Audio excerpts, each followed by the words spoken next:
Que bomba, meus amigos! O Lula acaba de dobrar a aposta. Agora há pouco, o Lula deu uma entrevista e confirmou que vai aplicar a retaliação contra os Estados Unidos após as sanções impostas pelo Donald Trump. E não para por aí não. Ele ainda usou um tom bem arrogante e perigoso para tentar colocar o Trump no lugar dele. Mas a verdade é que quem está afundando cada vez mais é o próprio Lula e levando o Brasil junto com ele. Mas o mais absurdo de tudo isso veio depois. O Lula teve a cara de pau de dizer que se o que aconteceu no Capitólio dos Estados Unidos tivesse acontecido no Brasil, ele seria preso. Essa postura desafiadora e irresponsável não vai acabar bem não, viu, pessoal? Ao invés de tentar consertar a lambança, Lula prefere provocar ainda mais essa crise. E quem vai pagar a conta, como sempre? O povo brasileiro. Eu sei que é difícil ouvir tanta besteira, mas essa entrevista aqui precisa ser exposta. Eu vou colocar para vocês assistirem na íntegra e depois eu vou mostrar a reação da Globo News, que até tentou amenizar, mas não tem pano que cubra esse vexame não. Então eu peço para você curtir, se inscrever e compartilhar bastante este vídeo e deixar aqui embaixo a sua opinião, porque o Brasil precisa saber a verdade. E para piorar, parece que hoje à noite teremos um pronunciamento nacional na televisão aberta feito pelo Lula, que pode prejudicar ainda mais o brasileiro, o Brasil e ainda afundar ainda mais esse governo safado. Escutem aí, pessoal, essa entrevista acabou de acontecer e eu já quero trazer para vocês. O senhor já fez uma primeira manifestação nas redes sociais e sinalizou com a reciprocidade, ou seja, taxar de volta os produtos americanos. É por aí mesmo, presidente?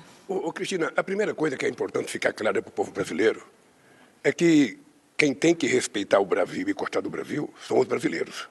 E, ao mesmo tempo, exigir que os outros respeitem a gente. O Brasil é um país que não tem contencioso com ninguém. Aqui tudo se resolve numa conversa. Olha, eu achei que a carta do presidente Trump era um material apócrifo. Porque não é, sabe, costume você ficar mandando correspondência para o presidente através do site do presidente da República. O Brasil é um país que, se o presidente Trump conhecesse um pouquinho do Brasil, ele teria mais respeito com o Brasil. Meu Deus. O Brasil tem 201 anos de relação com os Estados Unidos. Uma relação diplomática, uma relação, sabe, virtuosa, uma relação de benefício para ambos os lados. Eu me dei bem com todos os presidentes, eu me dei bem com o Clinton, eu me dei bem com o Bush, eu me dei bem com o Obama, eu me dei bem com o Biden. É o que chama porque o Brasil é um país de conversa. Ora, o que você não pode é receber uma carta onde nem verdadeira a carta é no que diz respeito à questão comercial. Primeiro, na questão da soberania do Brasil, sabe, nós queremos que ele respeite o Brasil. Segundo, na questão da justiça brasileira, eles têm que respeitar a justiça brasileira, como eu respeito a americana. Se o que o Trump fez no Capitólio ele tivesse feito aqui no Brasil, ele estaria sendo processado como o Bolsonaro e arriscado a ser preso. Você escutou isso? Se o Trump fez... Ele está acusando que foi o Trump que fez a invasão no Capitólio. Meu Deus. Porque feriu a democracia, porque feriu a Constituição. E eu não me meto no Poder Judiciário, porque aqui o Poder Judiciário é autônomo, sobretudo a Suprema Corte. Terceiro, quando ele fala da questão das empresas dele, de plataformas, ou seja, é importante que ele entenda que aqui no Brasil, quem estabelece as regras é o Brasil. É o Congresso Nacional, é o Poder Judiciário. E ele não pode ficar dizendo que o Brasil não pode fazer nada com as empresas que não estão respeitando a legislação brasileira. Aqui, respeita. A terceira coisa, quando ele fala na Carta de Comércio, é um total desconhecimento. Meu Deus. Ele acha que os Estados Unidos têm déficit com o Brasil. Não é verdade. Se você pegar o ano passado, nós exportamos 40 bilhões e importamos 47, foi um déficit de 7. Mas se você pegar nos últimos 15 anos, importação e serviços, nós temos um déficit de 410 bilhões de dólares em 15 anos. Será que a assessoria dele não tem, sabe, sabedoria de explicar para ele não fazer uma afronta dessa a um outro país? Mas não é só com o Brasil, ele tem tentado fazer com o mundo inteiro. Então, do ponto de vista político, nós vamos tomar a seguinte medida. Primeiro, do ponto de vista diplomático, tem várias medidas para ser tomadas, o Itamaraty vai tomar. A gente pode recorrer ao OEC, a gente pode mandar investigação, sabe, com outros países, cobrando dos Estados Unidos coerência. Mas o que mais vai valer é o seguinte, nós temos a lei da reciprocidade que foi aprovada no Congresso Nacional. E não tenha dúvida que primeiro nós vamos tentar negociar. Mas se não tiver negociação, a lei da reciprocidade será colocada em prática. Se ele vai cobrar 50 de nós vamos cobrar 50 dele. Agora, o que é importante ficar claro, Cristina, é que o ex-presidente da República deveria assumir a responsabilidade, porque ele está concordando com a taxação do Trump ao Brasil. Aliás, foi o filho dele que foi lá fazer a cabeça do Trump, que começa uma carta tentando fazer um julgamento de um processo que está na mão da Suprema Corte, um processo que não tem julgamento político, não. Quem está sendo julgado é os autos do processo, que vai ter uma decisão da Suprema Corte. E no autos disser que a pessoa errou, vai ser condenada. É assim que é o Brasil. É assim que somos nós.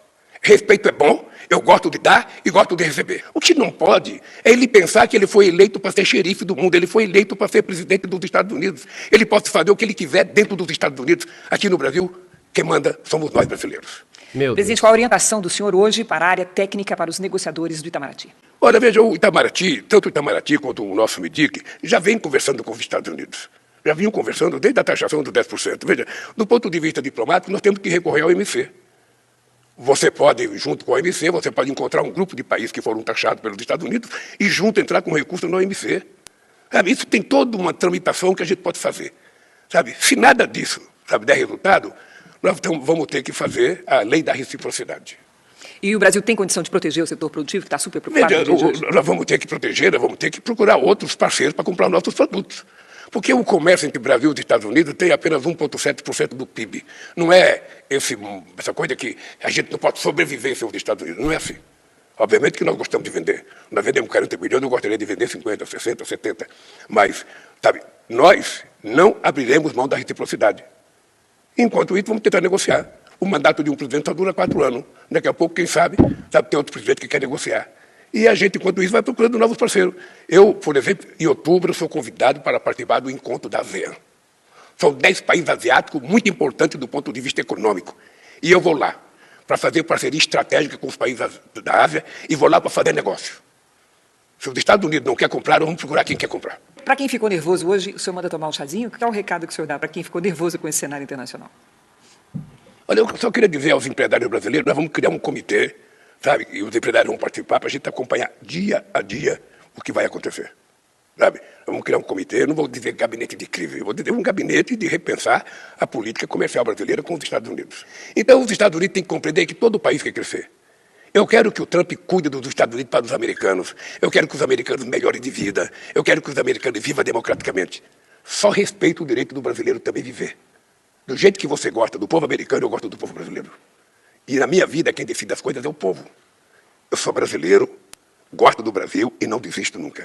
Meu amigo, esse tom que o Lula tá falando, essa colocada de dedo, falar pra ele que o Lula, que o Trump poderia ser preso com o que aconteceu nos Estados Unidos se acontecer. Meu, isso aqui não vai acabar bem, não. Vou colocar agora pra vocês a reação do pessoal da Globo. Mas antes, pessoal, se inscreva aí no canal, falta pouquinho pra gente bater os 618 mil e eu conto com a sua ajuda. Presta atenção nesse trechinho aqui. Aldo tem uma informação agora quentinha pra gente. É uma posição oficial da Secretaria de Comunicação Social do Governo, o ministro Sidônio Palmeira, ele confirmando o que a gente já tem falado aqui reservadamente, aqui, que a gente pegou a informação, mas ele dizendo que realmente o presidente Lula decidiu, vai aplicar a lei de reciprocidade caso o Trump mantenha a decisão, depois de 1º de agosto, de aplicar a tarifa de 50%.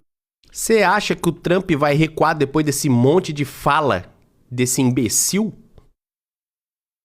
Se ele não tivesse falado nada, eu já achava que ele não iria recuar. Mas agora, o Brasil tá ferrado. Decidido, assim, não vai ter recuo nessa questão. Segundo, Lula não vai ligar para o Trump. O Trump pode ligar para ele, mas se depender do Lula pegar o telefone e ligar para o Trump, não vai fazer isso porque até hoje Trump não deu nenhuma abertura para conversar diretamente com ele, presidente da República. Lula também não fez isso também, é bom destacar. Uma coisa que o Thomas falou também, que eu também tinha, ele fala em ontem também, que ele vai reunir grupos de empresários, principalmente empresários exportadores, para discutir uma lei, uma nova estratégia comercial para lidar com os Estados Unidos. Então vai ter essa reunião, deve ser provavelmente no início de semana que vem, porque amanhã está indo para o Espírito Santo, se não me engano, né? Então deve ser no início de semana que vem, segunda ou terça, ele vai reunir com os empresários que estão sendo atingidos pelas medidas, meio para trazer essas entidades para o lado do governo, o que é fácil, porque essas entidades estão preocupadas realmente com o que vai acontecer. Que mais que estão falando em lá? E que vai continuar as negociações, porque é tudo em agosto, né? Então, durante esses dias de julho até o de 1º de agosto, a diplomacia que já vinha negociando vai continuar negociando. Inclusive, eu contei aqui, né? O pessoal do MDIC disse que estranhou muito, porque a Raquel Carrembu também trouxe isso pra gente ontem. Estava tudo certinho ali no fim de semana, o Brasil não ia receber carta, tranquilo, que o Brasil ia ficar fora. Inclusive, podia sair um acordo durante essa semana. E aí, depois, com o Blix lá, azedou tudo, e aí ele colocou o Bolsonaro também na roda e tudo. E que eles não acreditam, por outro lado, que em recuo do Trump. Mas, como disse o Daniel, o Trump... Nunca saberemos. Nunca saberemos. Cara, o Brasil tá ferrado. É tanta baboseira que o Lula fala, é tanta baboseira que ele solta quando ele abre essa boca, que vai afundar ele, o governo dele, o Brasil, o brasileiro, todo mundo vai pagar essa conta. Que absurdo. Quero saber a sua opinião. Deixa aqui embaixo, se inscreva, compartilhe e nós nos vemos já já porque tem mais conteúdo.